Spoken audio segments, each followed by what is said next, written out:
Assalamualaikum warahmatullahi wabarakatuh. Innal hamdalillah nahmaduhu wa nasta'inuhu wa nastaghfiruh wa na'udzu billahi min shururi anfusina wa min sayyiati a'malina. May yahdihillahu fala mudhillalah wa may yudlilhu fala hadiyalah. Asyhadu an la ilaha illallah wahdahu la syarikalah wa asyhadu anna Muhammadan abduhu wa rasuluh. Allahumma salli wa sallim wa barik ala Rasulillah wa ala alihi wa ashabihi wa mawalah. Amma ba'du fa ya ibadallah usikum wa iyaya bitaqwallah faqad fazal muttaqun. Para bapak dan ibu peserta kajian baik yang di masjid maupun di rumah masing-masing, alhamdulillah kita bersyukur kehadirat Allah. Pagi ini kita bisa sholat subuh dan kita lanjutkan kajian untuk membaca kitab Tawdihul Ahkam min Bulughil Maram. Para bapak ibu yang punya kepentingan sangat mendesak, kita persilahkan tidak harus mengikuti majelis ini, termasuk Pak Is yang mau siap-siap untuk motong apa gitu ya, bagus. Panitia perlu monggo juga untuk persiapan nanti acara walimah. Baik para bapak dan ibu sekalian, di Sabtu yang lalu sudah kita baca bab tentang khitbah, tentang lamaran, yaitu hadis ke-845, bahwa lamaran itu disyariatkan, melamar calon istri itu disyariatkan, dan kita haram melamar calon istri yang sudah dilamar orang, dan itu berakibat pada hukum selanjutnya. Kalau kita melamar calon istri yang sudah dilamar orang, nyalip di tikungan kira-kira begitu, itu ada perbedaan pendapat memang di kalangan para ulama.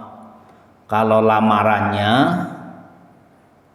hukumnya haram tetap, tetapi ketika sudah terjadi kesepakatan lamaran, betapapun itu dengan cara yang tidak sportif tadi, menyalip di tikungan itu, maka menurut Imam Malik akad nikahnya batal, tidak sah, sehingga ketika dilanjutkan ya terjadi perzinaan selama berkeluarga itu. Tapi menurut ulama lain, ya, menurut mazhab a'immatus salasah selain Imam Malik yaitu Abu Hanifah, Imam Ahmad bin Hambal dan Imam Syafi'i, itu tetap sah nikahnya, tetapi dia asalillah wali rasulih, dia tetap melakukan maksiat pada Allah dan Rasulnya, dan tentu ada hadnya, ada sanksinya.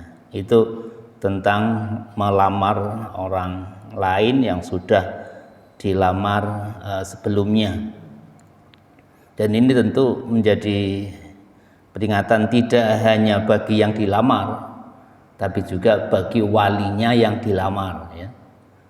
Dan fenomena sangat mungkin terjadi fenomena itu, karena yang pertama yang lamar pakai Gojek gitu ya, kemudian yang kedua melamarnya pakai Gokar gitu kan. Yang pertama pakai roda 2, yang kedua roda 4, sehingga bisa jadi yang kedua yang kemudian diterima tanpa membatalkan yang pertama. Baik, kita baca hadis 846, cukup panjang, masih terkait dengan lamaran juga, cuma ada hukum lain di sini, yaitu tentang mahar. Ya mungkin saudara atau kita semuanya sering mendengarkan, maaf saya kebablasan saudara karena sering ngomong di depan anak-anak, jadi saudara mohon maaf. Bapak Ibu mungkin sering mendengar ada mas kawin dari cincin besi atau khotaman min hadid. Itu riwayatnya dari hadis panjang ini. Wa an Sahal bin Sa'di As-Sa'idi radhiyallahu anhu qala ja'at imra'atun ila Rasulillah sallallahu alaihi wasallam faqalat. Diriwayatkan dari Sahal bin Sa'ad Al-As-Sa'idi radhiyallahu anhu, dia bercerita ada seorang perempuan yang suatu saat menghadap Rasul. Faqalat, maka si perempuan itu berkata, ya Rasulullah, jitu ahabulaka nafsi, wahai Rasulullah, aku datang, kalau bahasa Jawa ya aku sowan, dalam rangka memberikan, menghadiahkan atau menawarkan diriku untuk kamu. Jadi seorang perempuan datang menawarkan diri untuk menjadi istri Nabi. Nanti di bawah dibahas. Jadi boleh seorang perempuan itu menawarkan diri untuk jadi istri orang yang solih. Tapi dibahas para ulama kalau memang jelas-jelas solihnya. Kalau Nabi kan pasti soleh gitu deh. Kalau kayak kita kan bisa soleh beneran, bisa soleh kelihatannya gitu. Sehingga harus hati-hati juga. Kalau yakin betul dia orang soleh ya, maka seorang perempuan pernah dicontohkan zaman Rasul menawarkan diri, ya Rasul, aku hadir, aku sowan hari ini untuk menyerahkan diri saya untuk laka, untuk panjenengan. Fanadhara ilaiha Rasulullah sallallahu alaihi wasallam fa sa'atan nadhara fiha wa sawabahu summa ta'a Rasulullah sallallahu alaihi wasallam ra'sahu. Maka sesudah ada perempuan tadi dan menyampaikan apa maksudnya, Rasulullah melihatnya dan bersungguh-sungguh melihat si perempuan itu. Konon ditanya dari atas ke bawah, dari ujung kepala, karena pakai tudung tutup kepala, tentu tidak ujung rambut ya, tidak kelihatan rambut. Dari ujung atas ke bawah sungguh-sungguh melihatnya, kemudian menganggukkan kepalanya. Dan ini ternyata difahami nanti oleh majelis, karena itu ada orang lain, sebagai tanda Rasul tidak berkenan dengan tawaran si perempuan itu. Falam mar'atu annahu lam yaqti fiha syai'an fajalasat. Setelah si perempuan menawarkan diri tadi, kemudian mengetahui Rasul itu lam yaqti fiha syai'an, tidak berkenan, artinya tidak berkenan menerima tawarannya itu, jalasat, dia duduk. Dia tetap duduk di situ, tidak kemudian pergi, ndak. Faqama rajulun min ashabihi faqala ya Rasulullah illam takun laka biha hajah fazawajniha.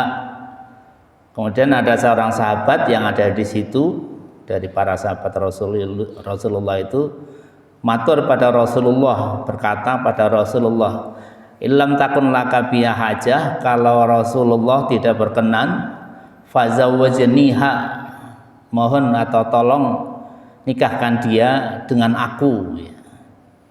Jadi sigap si laki-laki sahabat ini, ya udah daripada Nabi tidak kerso, ya sudah biar sama saya aja gitu.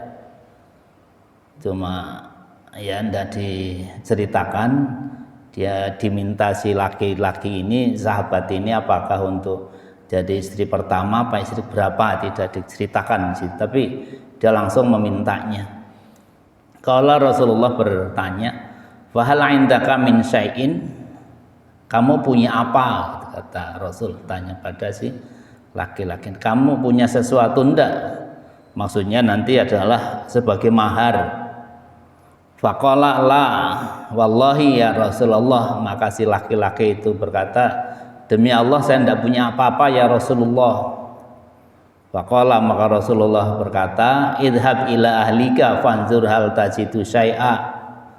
Kalau begitu silahkan pulang, carilah apakah di rumahmu ada sesuatu ndak, ada sesuatu yang bisa jadikan untuk mahar kamu ndak. Fadhahaba summa raja'a faqala la wallahi ma wajadtu syai'a. Kemudian dia pulang, pergi, meninggalkan forum itu, pulang untuk mencari sesuatu, dan kemudian kembali lagi raja'a. Kemudian dia menjawab, la demi Allah ya Rasulullah, tidak ada apa-apa di rumah. Jadi miskinnya luar biasa ya, tidak punya apa-apa. Faqala Rasulullah sallallahu alaihi wasallam, maka Rasulullah sallallahu alaihi wasallam berkata lagi, unzur walau khataman min hadid. Coba balik lagi, cari lagi sesuatu walaupun itu cincin khatam ya. Cincin min hadid dari besi, bukan dari perak apalagi dari emas ya. Khataman min hadid, silakan walaupun, coba cari lagi walaupun cincin dari besi. Fa zahaba summa raja'a faqala la wallahi ya Rasulullah wala khataman min hadid. Demi Allah ya Rasul, tidak ada apa-apa, tidak punya apa-apa di rumah walaupun cincin dari besi. Walakin hadza izari, tetapi ini saya punya selendang izar. Saya punya selendang yang dia pakai. Qala Sahal, si perawi hadis ini menceritakan, maluhu ridaun, dia punya selendang kain yang sedang ia pakai. Falahan nisfahu, kata si laki-laki yang mau lamar itu, separuhnya untuk si perempuan ini sebagai maharnya. Faqala Rasulullah SAW, maka Rasulullah SAW bersabda, mata semau bi izarika, apa yang bisa kau lakukan dengan kainmu itu? In labistahu lam yakun alaiha minhu syai'un wa in labisatu lam yakun alaika minhu syai'un. Apa yang bisa kau lakukan dengan kainmu itu? Kalau kau sedang pakai, dia tidak punya apa-apa, dia tidak bisa pakai. Dan sebaliknya jika dia yang pakai, maka kamu tidak punya apa-apa. Artinya kainnya pun terbatas ya, tidak cukup untuk berdua. Kalau diparuh dua ya tidak cukup untuk berselendang oleh istrinya atau untuk dia. Dia punyanya hanya itu, hanya kain, hanya selendang yang sedang ia pakai, dan ia tawarkan sebagai maharnya. Maka Rasulullah tetap menolaknya karena sangat terbatas. Fajalasar rajulu hatta idza tala majlisuhu qama. Kemudian bingung ya, duduk si laki-laki itu, dan dia ya tala majlisuhu, dia tetap di situ agak seberapa lama. Fara'a Rasulullah SAW mewalian, maka Rasul melihat gelagatnya mau berpaling, mau pergilah gitu, putus asa kira-kira, mutung mau lamar perempuan yang tadinya menawarkan diri kepada Rasulullah, tapi Rasul tidak berkenan. Tapi ditanya Rasul untuk apa, maharnya apa, tapi tidak punya apa-apa, punyanya kain selendang, tetapi kata Rasul tidak cukup karena itu hanya sedikit. Fa amara bihi fa du'iya bihi. Kemudian setelah Rasul melihatnya mau berpaling, Rasul memanggilnya kembali. Falamma jaa qala, maka sudah menghadap lagi, menghadap si Rasulullah SAW. Rasulullah bertanya, madza ma'aka minal Qur'an? Kamu punya hafalan apa dari Al-Quran? Nah ini yang kemudian nanti disimpulkan para ulama, boleh mahar itu dengan jasa. Di antaranya adalah jasa mengajari istri untuk bisa menghafal Al-Quran. Madza ma'aka minal Quran, kamu sudah punya hafalan apa dari Al-Quran? Qala, maka si laki-laki, si sahabat ini menjawab, ma'ya suratu kadza wa suratu kadza. Saya sudah hafal surat ini, surat ini. Disebutkan dia suratnya apa? Apakah hanya surat di juz amma, apa surat amanah, itu tidak disebutkan. Faqala, maka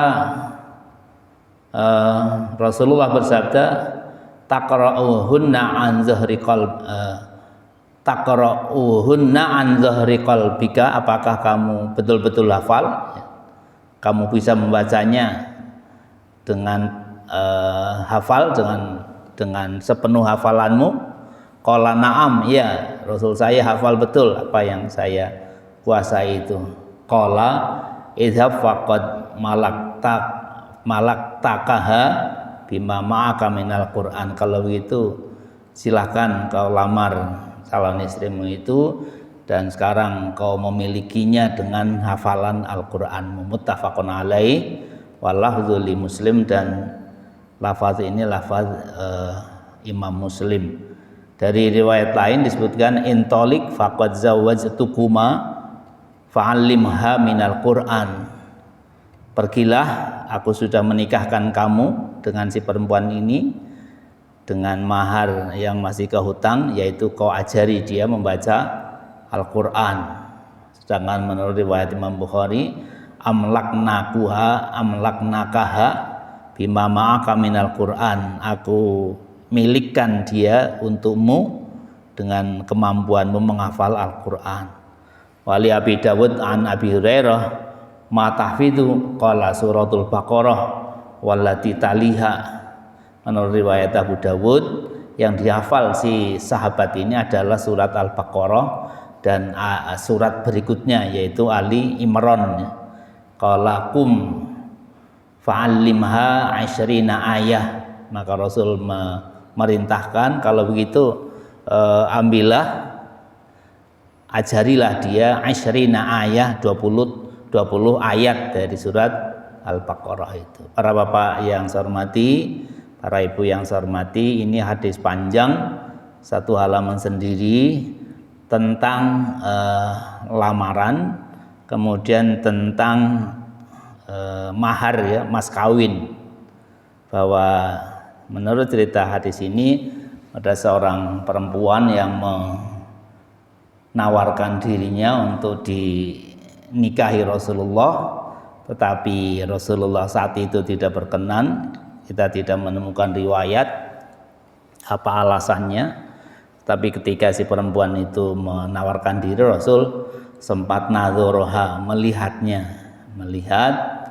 sesuai ketentuan kemarin sudah kita sampaikan, ada 5 titik yang bisa dilihat, ya. Tentu melihat yang tetap dalam batas-batas akhlak, ya, sesuai syariat. Dan ketika sudah melihatnya dengan bahasa isyarat, Rasulullah tidak diucapkan, beliau tidak berkenan menerima tawaran itu, dan akhirnya ada seorang sahabat yang mencoba mengambil alih, ya, artinya menggantikan posisi Rasul untuk menjadi suami si perempuan itu. Tetapi Rasulullah menanyakan, kamu punya sesuatu ndak untuk mahar? Sampai 3 kali Rasulullah menanyakan dan memerintahkannya. Betapapun khotaman min hadid, betapapun cincin dari besi, tetapi si sahabat ini, laki-laki ini ternyata tidak punya.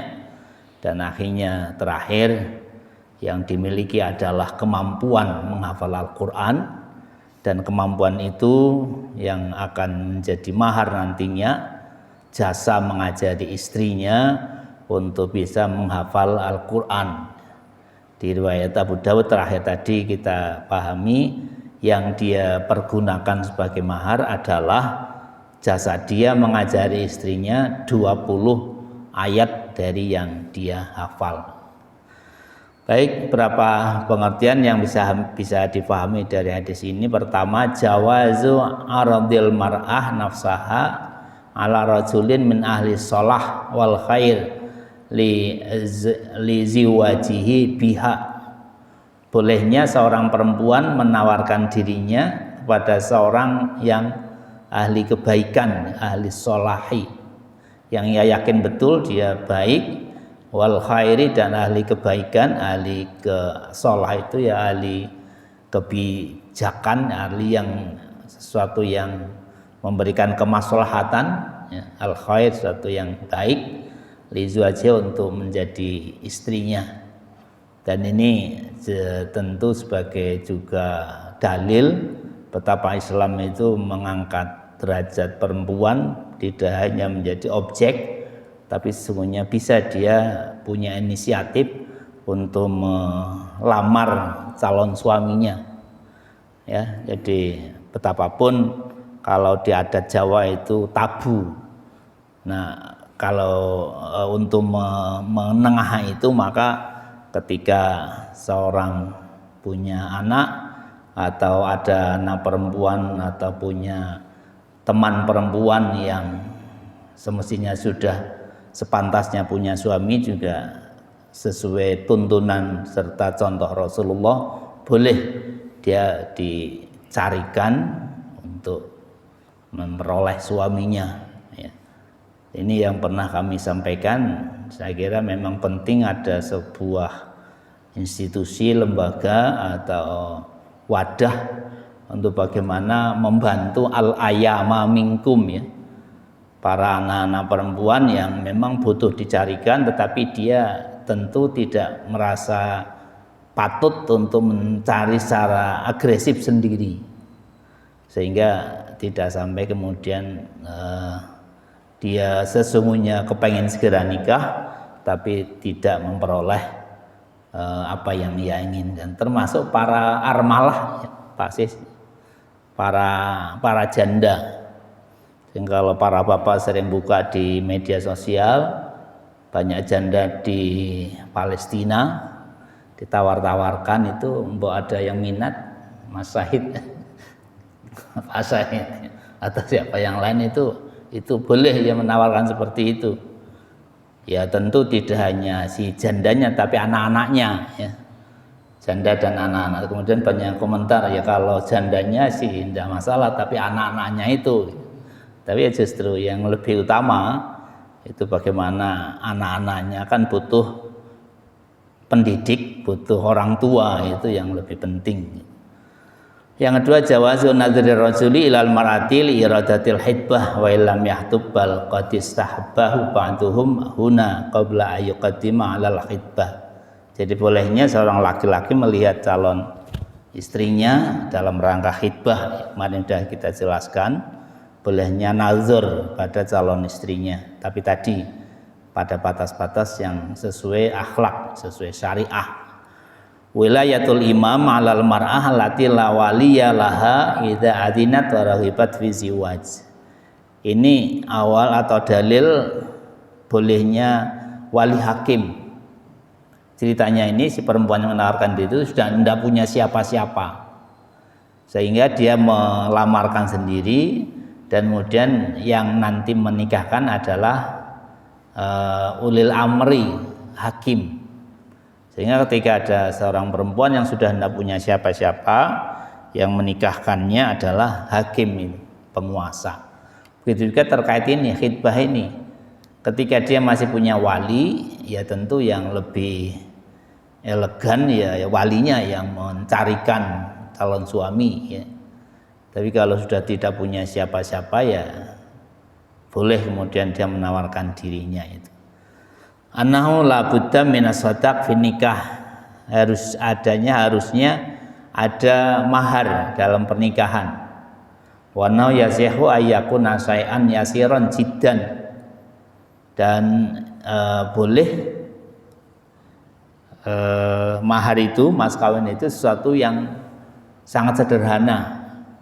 Fa yasihu bi kulli ma taradha alaihi zaujani, sah juga kalau mahar itu adalah sesuatu yang disepakati di antara dua calon suami istri itu, atau walinya, auman ilaihi wilayatul aqdi, atau walinya. Jadi boleh disepakati antara suami istri kira-kira apa maharnya, tetapi nanti di bawah ada penjelasan. Mahar paling baik adalah mahar paling aisar, paling mudah. Jadi tidak menyebut paling murah, tapi paling mudah.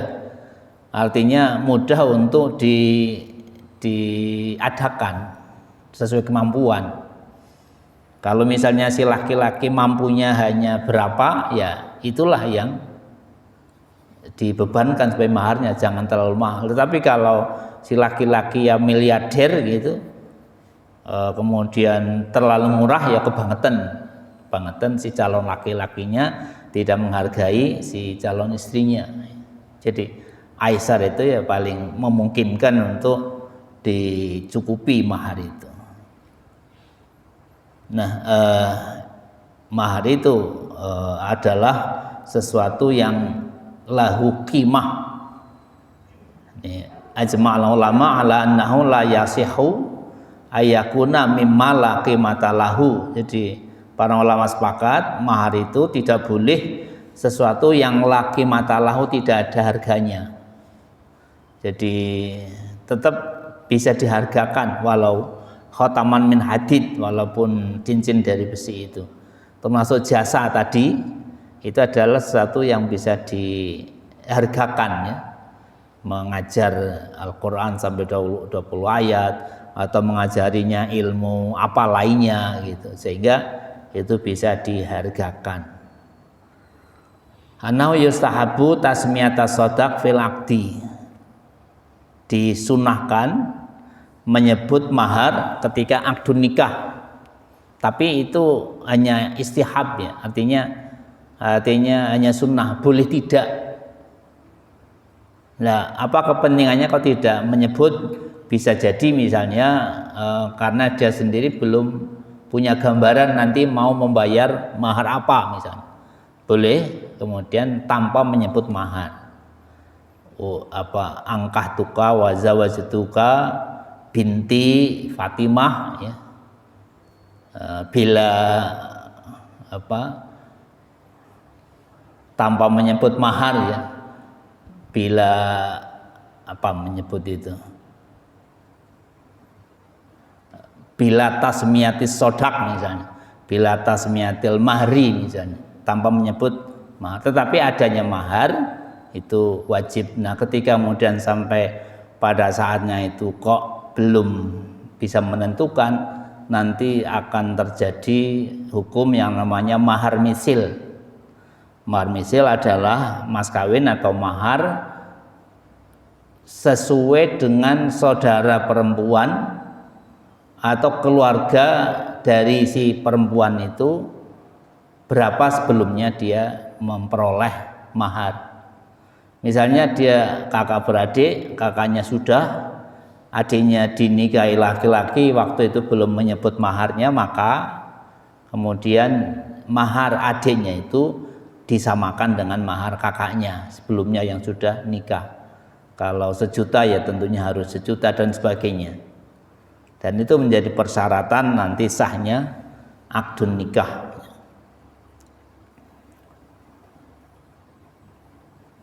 Walau aqidah bi ghairi sadaqin sahal aqdu wa wajabalaha mahrul misil bidukhul ya. Ini yang ketentuan tentang mahar misil. Mahar yang disamakan dengan mahar untuk saudara perempuannya atau ibunya atau siapapun saudara terdekat sebelumnya yang sudah menikah. Annahu yajuzul halafu wa illam yutalab minhu wa lam yatawajjah alai, boleh mahar itu dikemudiankan, tidak harus kontan, tetapi sebisa mungkin ya harus ada DP-nya gitu ya. Kayak kemarin hadis yang pernah kita baca, seorang bukan ada di sini, kita ceritakan tentang Imam Syafi'i.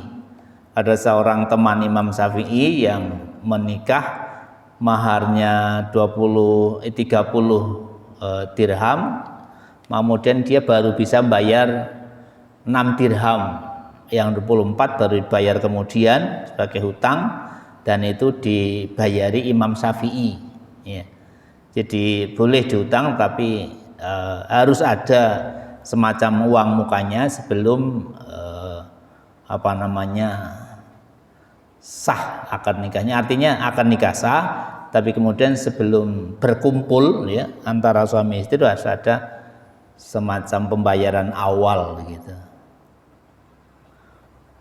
Annahu yajuzu sudah annahu la yajuzu lil insan ayyahruja min milkihi ma huwa min daruriyatihi kalladzi yasturu auratahu aw yasuddu khillatahu min at-ta'am wasyarab.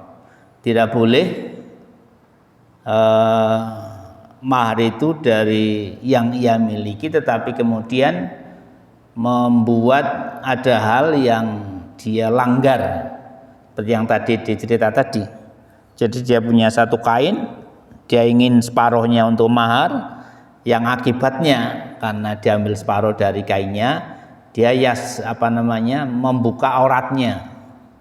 Jadi kalau mengakibatkan sesuatu yang kemudian melanggar syariat itu tidak boleh, misalnya kemudian mencuri, kemudian atau akibat lain yang membuat dia melakukan kemaksiatan, itu tidak boleh mahar dari situ. Anna khutbatal aqdi la tajibu, khutbah nikah itu tidak wajib sifatnya. Diana lam tudkar fi syai'in min turukil hadis, karena tidak disebut di proses pernikahan ini adanya khutbatul aqdi. Jadi itu hanya istihbab ya, sunnah.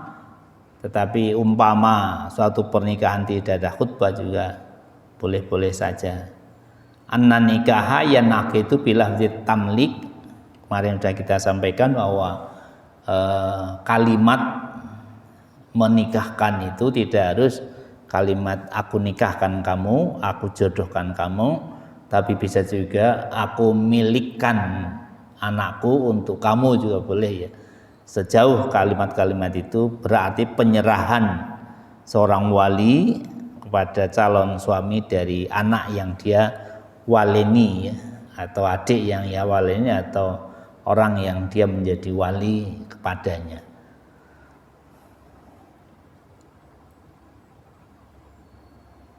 Ini yang disimpulkan oleh Syekhul Islam, alladzi alaihi aksaru ahlul ilmi anna nikah yanaqidu bi ghairi lafdzil inkah wa tazwid ya. Boleh nikah itu dengan bahasa selain bahasa angkah tuka atau zawajtuka ya, boleh dengan malak tuka ya. Aku milikkan kamu, anakku, sebagai istrimu, karena memang seorang yang menikahkan anaknya atau siapapun yang yawaleni kepada suaminya itu berarti menyerahkan kepemilikan diri perempuan itu pada suaminya.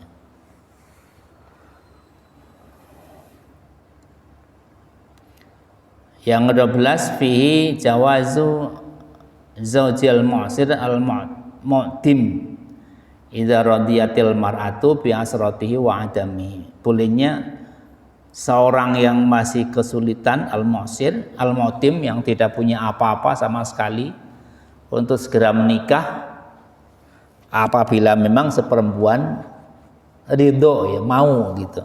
Jadi cerita tadi kan kayak toh emelasi banget ya, tidak punya apa-apa. Khatamin hadid aja tidak bisa nemu ya.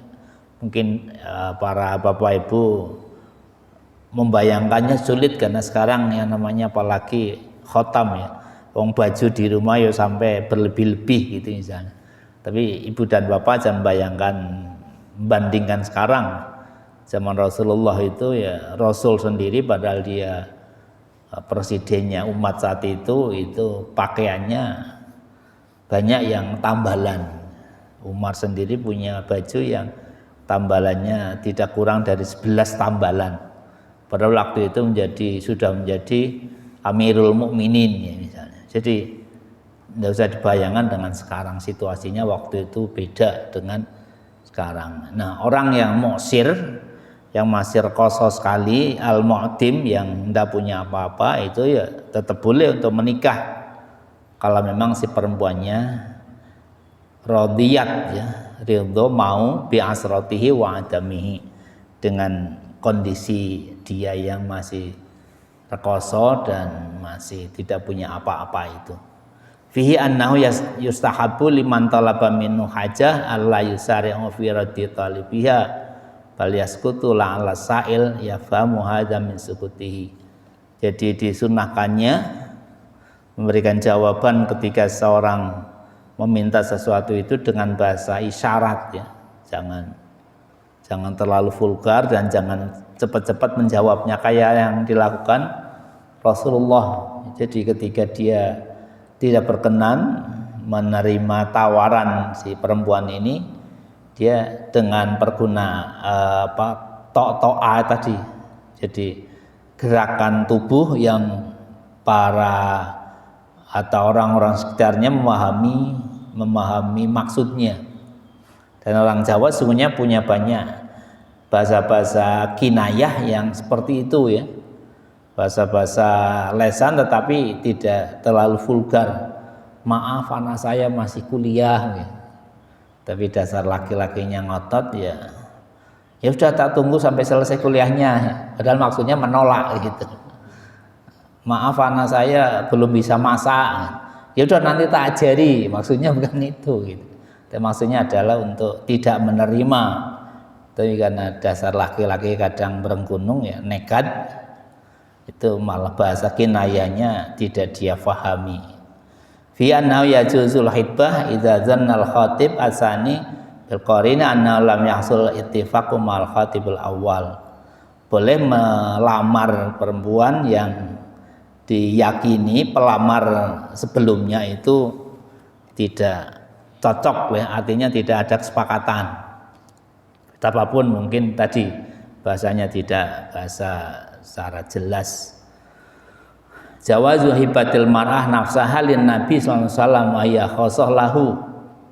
Bolehnya seorang perempuan itu menghibahkan ya, menyerahkan dirinya kepada Nabi sallallahu alaihi wasallam, dan ini sesuatu yang khusus bagi Nabi. Tadi kita sampaikan sesungguhnya yang diperbolehkan itu li ahli sholah wal khair, pada orang yang dia yakini baik ya. Tetapi kita kan menilai kebaikan orang itu tidak bisa sepasti penilaian kita kepada kebaikan Nabi. Kalau Nabi pasti dijamin kebaikannya karena Allah pun memilihnya. Tapi kalau kita orang awam ya tidak tahu persis si A si B itu baik beneran apa tidak, sehingga yang khusus boleh adalah kepada Nabi. Jadi kalau orang-orang sesudah Nabi ya harus teliti dulu betul apa tidak kebaikannya. Wa mar'atun mu'minatun in wahabat nafsaha lin nabi in aradan nabi ayastankiha khalisatan laka min dunil mu'minin.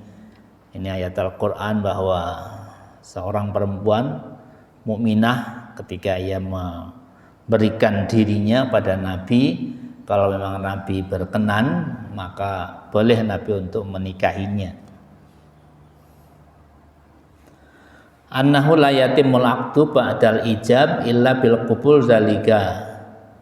Jadi sempurnanya akad itu sesudah ada qabul. Kan dalam akdu nikah, dalam prosesi pernikahan itu ada ijab, ada qabul. Ijab adalah kalimat yang diucapkan oleh wali, qabul itu kalimat yang diucapkan oleh pengantin laki-laki itu. Nah, ijab qabul itu harus sempurna, dan baru sempurna akdu nikah itu kalau memang sudah diucapkan dua-duanya. Dan di situ peran ya syahid ya, peran saksilah yang menentukan ijab qabul itu sudah sempurna apa tidak, sehingga akad nikahnya itu sudah sah atau belum sah.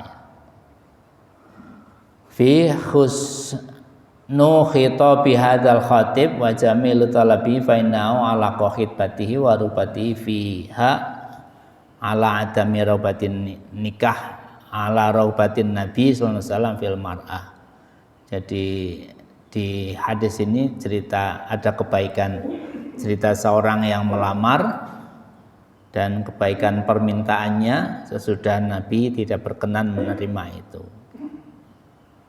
Ini tentu menyelamatkan harga diri si perempuan itu.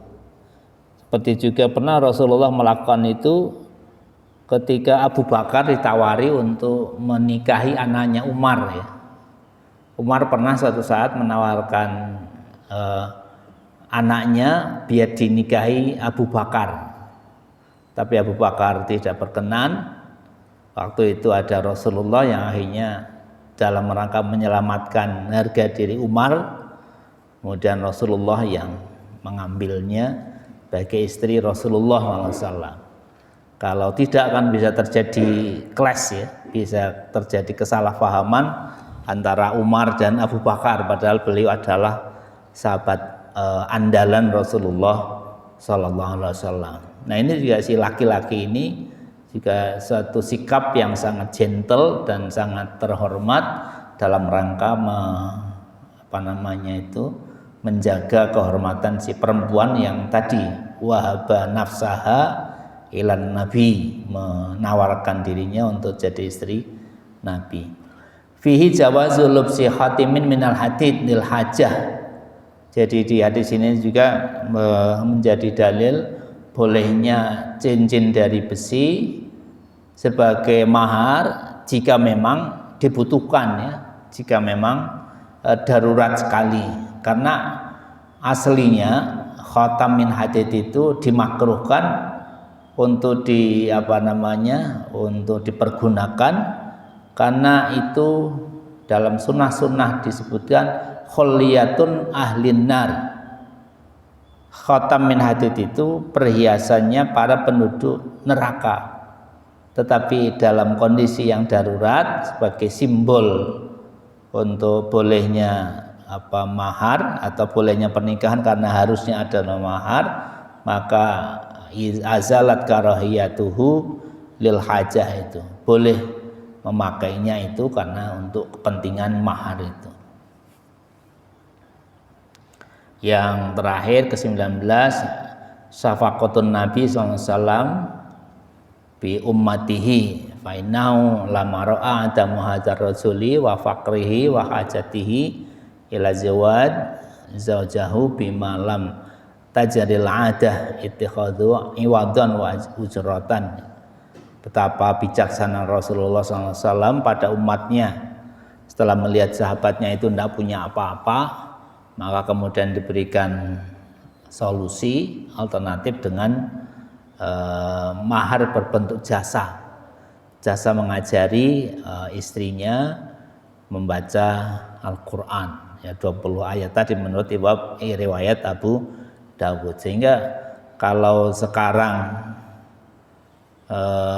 seorang calon suami punya sesuatu yang lahu qimah untuk menjadi mahar, ya mungkin dikesampingkan dulu mahar yang berbentuk jasa, seperti misalnya menghafalkan atau menuntun hafalan Al-Quran dan sebagainya. Jadi sesuatu yang lain dulu yang bisa diperhitungkan nilainya. Itu satu hadis cukup panjang tentang pertama khitbah, betapa Rasul mencoba mengangkat derajat para perempuan yang sekarang banyak orang menyebutnya sebagai kesetaraan gender. Sesungguhnya Rasulullah telah melakukan di banyak hal, termasuk hal ini, bahwa dia punya hak juga untuk menentukan siapa calon istrinya. Menurut riwayat juga istri pertama Rasul, Khadijah, itu justru yang lebih awal melamarnya ya Khadijah juga pada Nabi. Karena waktu itu posisi Nabi itu sedang menjadi bukan karyawan ya, tetapi mitra kerja Siti Khadijah yang memperdagangkan dagangan-dagangan Siti Khadijah. Sehingga kira-kira secara psikologis ya, umpama pun Rasul sesungguhnya ada hati, itu ya tidak berani nembung gitu. Nah, yang konon nembung dulu itu si Khadijah, Siti Khadijah. Ini juga satu sikap Rasulullah, betapa beliau menghargai perempuan, betapa kesetaraan gender juga sudah beliau lakukan untuk saat itu. Yang sebelumnya betapa para perempuan itu tidak dihargai sama sekali, para perempuan tidak punya hak sama sekali. Dan ya sangat parah waktu itu kesetaraan gender itu. Tapi karena bagaimana Rasulullah ingin mengangkatnya, salah satunya dengan tadi berikan otoritas, perempuan boleh yang mengawali melamar laki-laki. Sehingga kalau dalam adat Jawa, cerita Jawa juga sesungguhnya banyak para tokoh-tokoh sejarah atau minimal tokoh cerita yang seperti itu. Ada istilah unggah-unggahi gitu ya. Dalam cerita ketoprak siapa itu yang saya lupa. Jadi ada laki-laki yang pertapa ya, dia orangnya solih kira-kira bahasa kita. Nah itu dilamar para perempuan sampai 3 kali. Nah yang ketiga yang dia terima, bahkan yang diterima adalah orang yang biasanya menyucikan baju orang lain gitu ya.